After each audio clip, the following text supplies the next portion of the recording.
जी, अस्सलाम वालेकुम।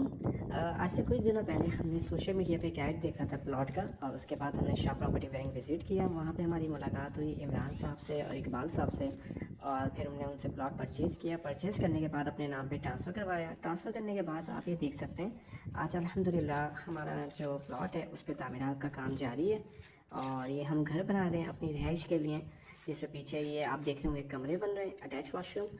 ठीक है, तो आप मेरा बस यही कहना है कि आप जो भी प्लॉट जिसको भी लेना हो आप काइंडली शाह प्रॉपर्टी बैंक से रब्ता करें और अपने घर के मालिक बन जाएं।